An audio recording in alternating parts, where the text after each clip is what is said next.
परीक्षा winner education platform पर आपका स्वागत है। आज की इस वीडियो में हम डिस्कस करेंगे 4 सितंबर 2020 के करंट अफेयर्स और आपके साथ मैं हूं सचिन कुमार।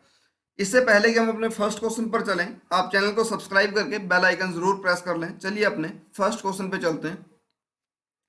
WIPO यानी वर्ल्ड इंटेलेक्चुअल प्रॉपर्टी ऑर्गेनाइजेशन द्वारा GII यानी ग्लोबल इनोवेशन इंडेक्स में भारत का क्या रैंक रहा है, यानी इन्होंने एक इंडेक्स निकाला है, इसके अंदर भारत की क्या पोजीशन रही है ये पूछा गया है। तो इसमें भारत की पोजीशन रही है 48 और फर्स्ट टाइम भारत टॉप 50 में आया है, ये हमें ध्यान रखना है। और लास्ट टाइम जो पोजीशन थी वो थी 52, यानी कि भारत ने इस बार जो इंप्रूवमेंट की है वो 4 पोजीशन की है, ये हमें ध्यान रखना है। और इसके साथ साथ हम क्या पढ़ सकते हैं इससे रिलेटेड फैक्ट कि जो फर्स्ट पोजीशन है वो स्विट्जरलैंड की है, सेकेंड पोजीशन पे स्वीडन है और थर्ड पोजीशन जो है वो USA की है। ये तीनों हमें याद रखने। और इसके साथ हम इसके स्टैटिक फैक्ट को पढ़ लेंगे। इसका हेडक्वार्टर कहाँ पे है? जेनेवा। कहाँ है ये? स्विट्जरलैंड के अंदर। सेकेंड थिंग, ये बना कब था? 14 जुलाई 1967 में। और जो इसके हेड है वो कौन है? फ्रांसिस गोरे, GURRY। तो ये सारे फैक्ट्स हमें इससे रिलेटेड याद होने चाहिए। नेक्स्ट, 15वें वित्त आयोग के आर्थिक सलाहकार परिषद की बैठक की अध्यक्षता कौन करेंगे? तो ये हैं फाइनेंस कमीशन के चेयरमैन। और 15th फाइनेंस कमीशन के चेयरमैन कौन है? NK सिंह, ये हमें याद रखना है। 14th के थे YV रेड्डी और 15th के हैं जो अभी करंट में हैं वो हैं NK सिंह। और ये प्रमोद भसीन, ये कौन पर्सन है? ये IER के हेड है, यानी कि Indian council research on international economic relations, यानी कि भारत के अंतर्राष्ट्रीय इकोनॉमिक संबंध कैसे होंगे, उनकी अध्यक्षता करते हैं प्रमोद भसीन। अजय भूषण पांडे ये हमारे फाइनेंस सेक्रेटरी हैं और शक्तिकांत दास ये RBI के 25th गवर्नर हैं। इसको हमें पढ़ना है। और यहाँ से रिलेटेड हमें कुछ फैक्ट और पढ़ने हैं। फाइनेंस कमीशन से ये बना कब था? तो ये बना था जी 22 नवंबर 1951 को और इसका हेडक्वार्टर है नई दिल्ली के अंदर। ये सारे के सारे बहुत इंपॉर्टेंट फैक्ट है जिनके मैं आपके साथ डिस्कस कर रहा हूँ। और इसका 280 एंड 281 इन दो आर्टिकल्स के अंदर, अनुच्छेद के अंदर जिक्र है फाइनेंस कमीशन का। इसमें इसकी नियुक्ति या इनके बारे में जिक्र है और 281 के अंदर इनके फंक्शंस के बारे में जिक्र है। और मेन फंक्शन क्या है फाइनेंस कमीशन का? कि राज्य के बीच में और केंद्र के बीच में फाइनेंशियल रिलेशन को अच्छा करना। नेक्स्ट है, भारतीय वस्त्रों की गुणवत्ता में सुधार के लिए किस देश के साथ MOU साइन किया गया है? तो ये किया गया है, यहाँ से आप फ्लैग से समझ रहे होंगे, ये किया है जापान के साथ। और जापान के अभी कोई प्रधानमंत्री नहीं है क्योंकि 2012 से जो जापान के प्रधानमंत्री थे वो थे शिंजो एबे। अभी इन्होंने हेल्थ रीजन की वजह से रिजाइन कर दिया। और जापान की जो पार्लियामेंट है उनका नाम क्या है? डाइट। ये कई बार पूछा गया एग्जाम में। यहाँ की जो कैपिटल है वो टोक्यो है और जो करेंसी है वो येन है। ये सारे फैक्ट्स अपने को पता होने चाहिए। नेक्स्ट, प्रधानमंत्री राष्ट्रीय बाल पुरस्कार 2021 का वितरण इनमें से किस अवसर पर किया जाएगा? क्या चिल्ड्रन डे के मौके पर, world students day, Republic day या इंडिपेंडेंस डे? तो याद रखिए, जिस वीक में, मैं इस दिन की बात नहीं कर रहा हूँ, जिस वीक में रिपब्लिक डे सेलिब्रेट करते हैं उसी वीक में हम ये राष्ट्रीय बाल पुरस्कार दिए जाते हैं। तो यानी कि रिपब्लिक डे से 1 या 2 दिन पहले दिए जाते हैं। तो ये दिए जाएंगे रिपब्लिक डे के मौके पर। ये पूछा गया क्वेश्चन है, एक बार CTET एग्जाम में पूछा गया था कि जो राष्ट्रीय बाल पुरस्कार है वो इनमें से किस अवसर पर दिए जाते हैं? तो ये रिपब्लिक डे पर दिए जाते हैं। और बाल पुरस्कार ये 2 कैटेगरी में होते हैं। कौन कौन से? बाल शक्ति पुरस्कार और दूसरे होते हैं बाल कल्याण पुरस्कार। बाल शक्ति पुरस्कार बच्चों को दिए जाते हैं और बाल कल्याण पुरस्कार यानी कि बच्चों के कल्याण के लिए या बच्चों के डेवलपमेंट के लिए जिस भी पर्टिकुलर पर्सन ने या किसी संस्था ने, ऑर्गेनाइजेशन ने कुछ काम किया तो उनको बाल कल्याण पुरस्कार दिए जाते हैं और बच्चों को दिए जाते हैं बाल शक्ति पुरस्कार। और ये जो बाल शक्ति पुरस्कार मिलता है जिन बच्चों को, ये फिर रिपब्लिक डे की परेड में भी ये पार्टिसिपेट करते हैं। नेक्स्ट है, और याद रखिए यहाँ से रिलेटेड फैक्ट, जो महिला एवं बाल विकास मंत्री हैं वो कौन है? स्मृति ईरानी। नेक्स्ट है, जम्मू कश्मीर राजभाषा विधेयक के अनुसार जम्मू कश्मीर की कौन सी आधिकारिक भाषाएं होंगी? कश्मीरी, उर्दू, हिंदी, डोगरी, इंग्लिश या सभी? तो सभी होंगी। 5 वहाँ की भाषाएं होंगी। ये सभी के सभी हमें ऑप्शन में डाल रखें, तो याद रखना इसको। और जो हिंदी है, हिंदी हमारी ऑफिशियल लैंग्वेज है, तो 14 सितंबर को हम नेशनल हिंदी डे सेलिब्रेट करते हैं और 10 जनवरी को हम वर्ल्ड हिंदी डे सेलिब्रेट करते हैं। तो सारे फैक्ट अपने को पता है। नेक्स्ट, हाल ही में भारत सरकार द्वारा 118 मोबाइल ऐप को ब्लॉक कर दिया गया। यह निर्णय किस मंत्रालय के द्वारा लिया गया? क्या गृह मंत्रालय, रक्षा मंत्रालय, या इलेक्ट्रॉनिक्स और इंफॉर्मेशन, या फिर सूचना एवं प्रौद्योगिकी यानी इंफॉर्मेशन एंड ब्रॉडकास्टिंग? तो याद रखिए, इस मंत्रालय के जो मंत्री हैं, मिनिस्टर हैं, वो हैं रविशंकर प्रसाद। तो मैं बात कर रहा हूँ ministry of electronics and information technology की।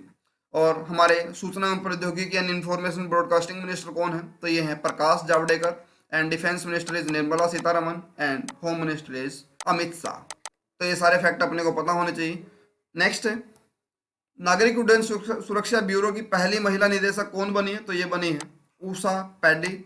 और विनी महाजन कौन है? तो ये पर्सन है अभी पंजाब के अंदर फर्स्ट चीफ सेक्रेटरी बनी है ये रेखा शर्मा। ये महिला आयोग की अध्यक्ष हैं अभी करंट में। और जो हमारे नागरिक उड्डयन मंत्री हैं वो हैं श्रीपद येसो नाइक। ये गोवा से, नॉर्थ गोवा से लोकसभा के सदस्य हैं, ये हमें पता होना चाहिए।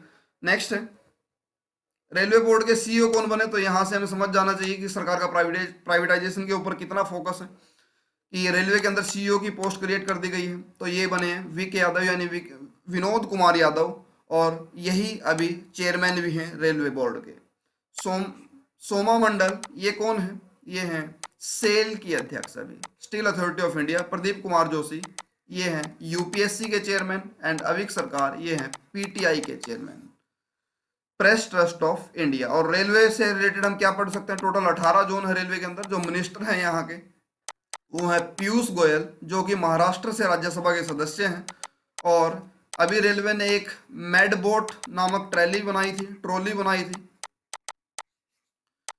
जिसका हम यूज करते हैं मेडिसिन की या खाने पीने की प्रोडक्ट्स को डिलीवर करने में। और इन्होंने अभी रक्षक नाम का एक रोबोट भी बनाया था, इसका भी यूज होता है डिलीवरी के लिए या फिर बॉडी का टेम्परेचर चेक करने के लिए या ऑक्सीजन परसेंटेज को चेक करने के लिए। नेक्स्ट है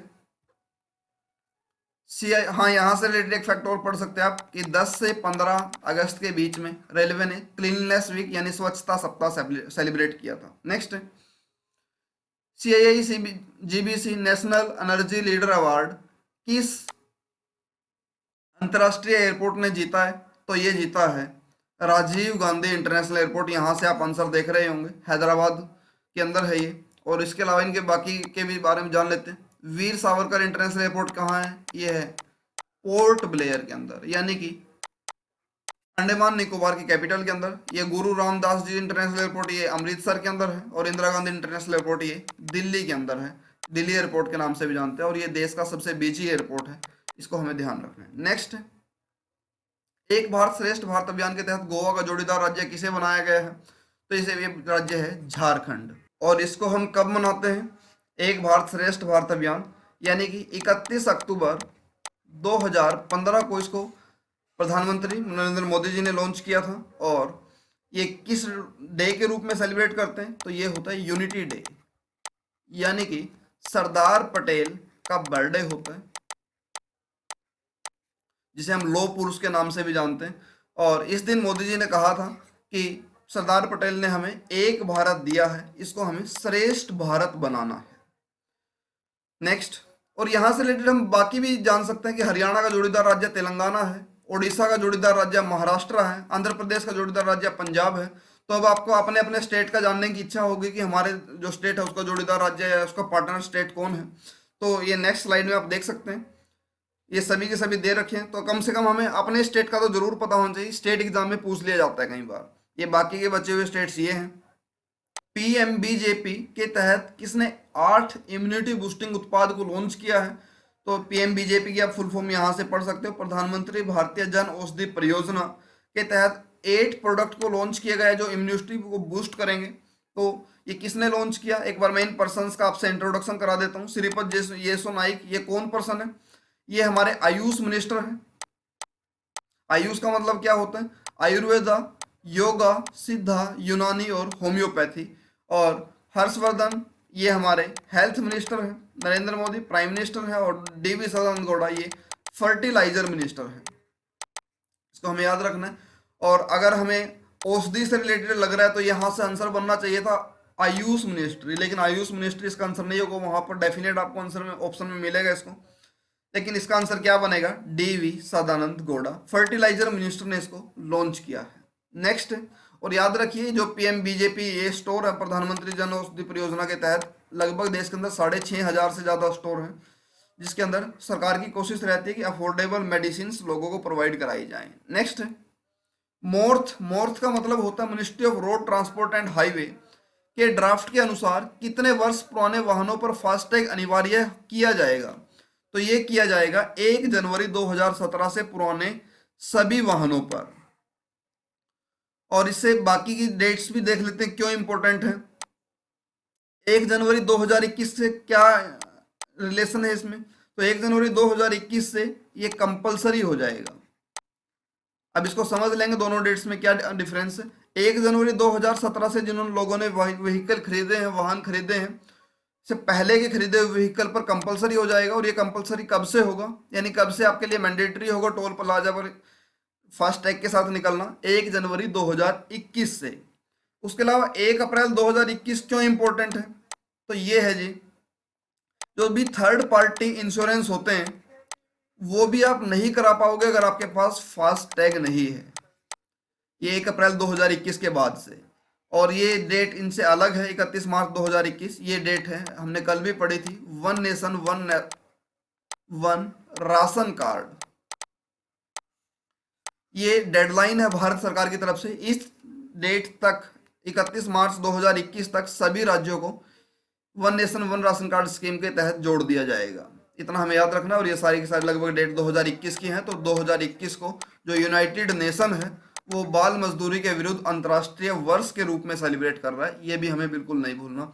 और मोर्थ जो ministry of road transport and highway है, जो इसके मिनिस्टर हैं वो है नितिन गडकरी। नेक्स्ट है, अब ये नेक्स्ट मैंने लास्ट में इसको ऐड किया था, इसके ऑप्शन नहीं मैं डाल पाया। तो ये केंद्र सरकार द्वारा भारतीय सिविल सेवकों को अधिक रचनात्मक, सृजनात्मक, या इसको आप इंग्लिश में भी पढ़ सकते हैं नीचे, creative, transparent and technology enabled बनाने के लिए कौन सा मिशन लॉन्च किया है? तो ये काफी इंपॉर्टेंट क्वेश्चन है। ये मिशन है, यहाँ पर आपको नाम नजर आ रहा होगा, मिशन कर्मयोगी। डायरेक्ट क्वेश्चन पूछा जाएगा, मिशन कर्मयोगी किससे रिलेटेड है? तो हमारे जो सर्वेंट हैं उनकी आउटपुट को बढ़ाने के लिए कर्मयोगी मिशन चलाया गया है, ये हमें याद रखना है। तो आज के लिए इतना ही करते हैं। अगर आपको वीडियो पसंद आई है तो लाइक कर सकते हैं, चैनल को सब्सक्राइब करके बेल आइकन जरूर प्रेस कर लेंगे। Thank you.